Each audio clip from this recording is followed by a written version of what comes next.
operating on the no water menu. What can I get for you today? Thank you. I'm currently waiting on someone to arrive in approximately 1 hour. Alright, whatever. Wait! When he arrives, I need you to pretend we never spoke. How you greeted me a second ago. Do that. That's perfect.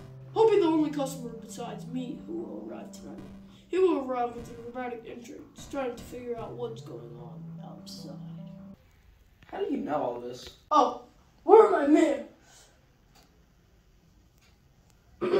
My name is John Watts. I'm in the time traveling business. You're hilarious. That doesn't exist.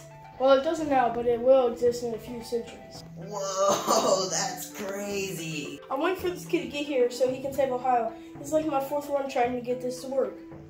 Yeah, I was wondering why the weather was so bad outside. Why doesn't a kid matter anyway? Well, really, it has to do with what our physicist said. He's the sole reason the United States even exists today. His name is Chester Kirkland. Okay, I'm interested. Tell me the story now. We got an hour anyways. Alright, let me tell you a tale as an old as time.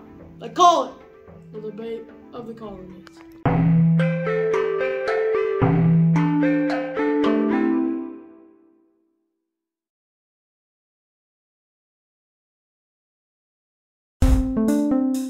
Back in the time of 13 colonies, Chester Kirkland and his family owned a restaurant named Kirkland Bar and Grill. Chester would often perform on stage while you could order a variety of drinks at the bar or get food from the grill. Of course, I disguised as his stage director. That was a great performance. A lot of audience feedback. Thank you. Pennsylvania's great. That's fantastic to hear. How are the kids? Oh, they're great. I think Linda was watching in the audience somewhere. Hey, you're that guy on stage, Chester, right? My name is Breadbasket Middle. I'm a big fan of your work, and I'm so glad you migrated over to the middle colonies instead of, the other ones. Well, it's a pleasure to meet you, Breadbasket. You can call me Mr. Middle. Hey, you're Chester, right? Yep, that's me. There's a lot of fans today. Okay, am I missing something, or do the two of you hate each other? This is Mr. Cosworth, England, from the New England colonies. Okay, so it's from a different part of British America. What's the big deal? Some people don't want to associate with certain anti-New England people like him. Oh, that's real rich coming from a guy that's waltzing into our territory. You shouldn't even be able to associate yourself with him. At least he respects people from New England. Again, with the hypocrisy, why don't you respect people from the middle, huh? Alright, that's it. Breadbasket. Fellas. Can I buy you two a drink?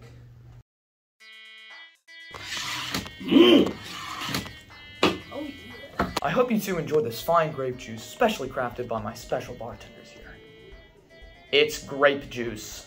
Miss Sims, it's grape juice. I swear. So first thing first, do you two actually have a reason for you to hate each other? Well, for starters, we don't even have slavery here, unlike you. Okay, well, in the middle colonies, we have a great climate and rich soil, which is incredible for farming. The only reason you don't have slavery is because you don't need it. Okay, so maybe you two have pros and cons, but you have more in common than you would think. For instance, you both flourish in major trade items such as iron and fur. How about what you two dislike about each other's colonies? Well, I think the most blatant and obvious issue with your colonies is the fact that your soil is rocky and inconsistent, just plain horrible for farming of any sort. Well, I don't like the fact that your winters are so cold. How can you ever get anything done? Well, if you two were at peace for once, maybe you could fix these problems together. But that simply isn't true. If you would just listen to me for once, then you would finally realize how truly better we are. Alright, I'm done. Tell me what you got.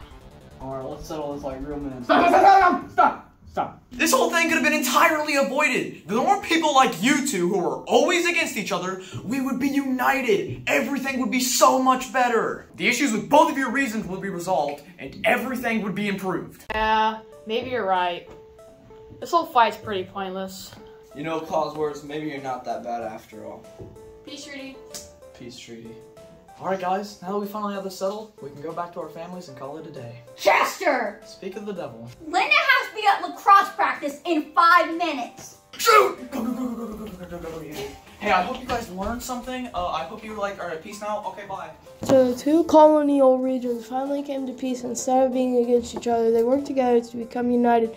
And when the southern colonies came to be, they were welcomed. And that was the beginning of the United States of America.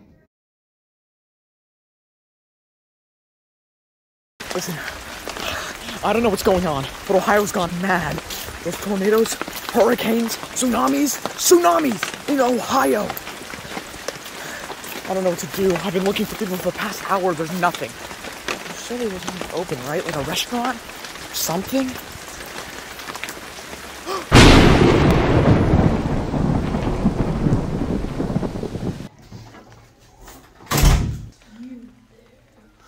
I assume you're here because what's happening in the outside world. Yeah, an explanation would be nice. The last time there was a tsunami in Ohio is because Michigan looked at us funny. Yo, welcome to Waffle. We're currently operating on the no water menu. What can I get for you today? I'll take waffles. Sorry, we're all out of waffles. I'm not hungry. Whatever. What can I get for you, sir? The usual. 1 Junior Whopper with no pickles and extra Big Mac sauce. Okay, why is this happening and why has everyone gone crazy? Well, let me start from the very beginning. When the government found a big hole right smack in the middle of the United States, they decided to create a state completely constructed by men. When Ohio was first being built and tree farmed by the government in 1803, they made it run on 5 special stones, named the exponent stones. They were cleverly constructed by a firm named Pearson Industries. Using the exponent rules, these stones were able to power the entirety of Ohio, which was the only power source powerful enough to stabilize a man-made state. Pearson developed these stones to only be activated and deactivated while solving some of the hardest exponent problems ever made. It would take a real math prodigy to deactivate those stones. And it would take a real math prodigy to activate them as well. We need a Junior Whopper with no pickles, extra Big Mac sauce. Then get you Whopper and Burger King. Alright, I'm coming. See ya, we'll get back with our Junior Whopper after we Okay. save Ohio. See ya. Gosh, these stupid time travelers. Welcome to the Cave of Exponents. Oh, this place looks really familiar. Like, almost as if we were just here. These are the exponents. Deactivated, as I assume. I don't understand. Who would want to destroy Ohio? Well, Don't answer that question. So let me get this straight. In order to save the entire state of Ohio, I have to solve the hardest exponent problems ever made. correct. These are the questions. The hardest mathematical questions you will ever come across. Are you sure you are ready? I guess. Are you kidding me? This is just product rule. What is product? Well, no wonder no one knows how to do these. If you don't understand the exponent rules, then these problems are just unnecessarily hard. Okay, let's take a look at this equation. 4 to the 5th power times 4 to the 3rd power. If we know the bases are the same, which they are, they're both 4, then we can simply take these exponents, 5 and 3, and add them together. 4 to the power 5 times 4 to the power 3 is 4 to the power 8. Impossible. No way, it's that simple. Trust me, it is. What about this one? 5 to the 0 power. It doesn't even make sense. All you did was write 1! Yeah, anything to the 0th power is 1. That's easy to remember. That's the 0 rule. You're smarter than I thought. What about this one? Oh, that's quotient rule. This is the fancy way of calculating your student debt. Quotient rule and product rule are a lot like addition and subtraction. They're complete opposites, and they also have to do with addition and subtraction. While product rule is addition, subtraction would be quotient rule, which you can remember by the signs. Pretty similar. So basically, what you'll do is you'll take these exponents, as long as it has the same base, that's important, and obviously the order of operation is division and not multiplication like product rule. You'll take these two and subtract them. So 7 to the 4th power divided by 7 to the 2nd power would be 7 to the 2nd power. Impressive, but remember, they only get harder when you move on. What about this one? Surely you don't have a rule for it. Power rule. How do you keep doing this? Alright, this problem already looks significantly harder than the others. Guess what? It's not. Usually when we see parentheses and a number around it, that usually means to multiply, which you will in this situation, but not how you might think.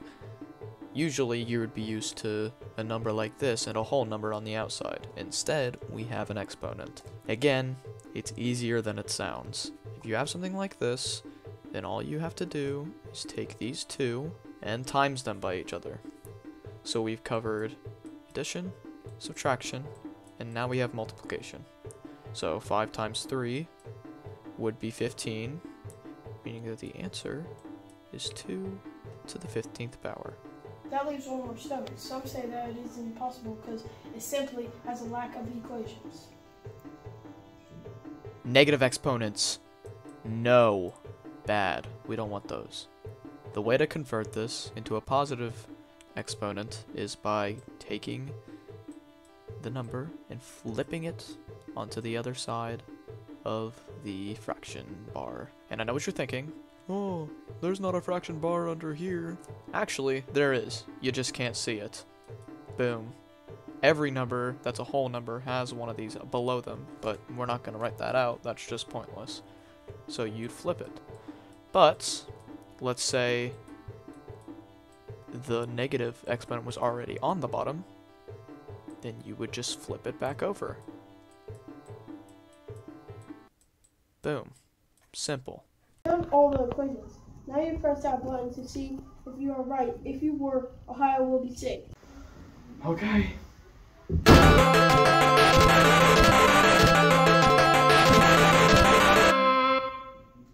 Rad! We saved Ohio, and no one could have had the better job.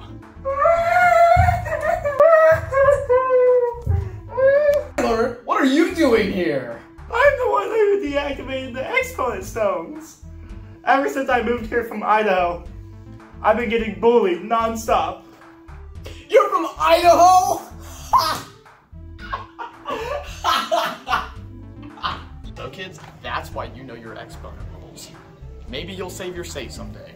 Who knows? Oh yeah, I'm not forgetting anything. You forgot your junior whopper!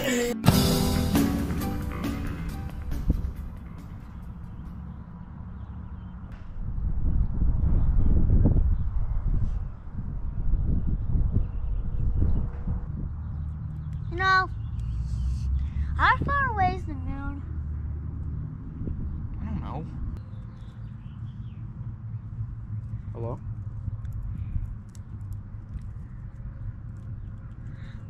Tyler did what?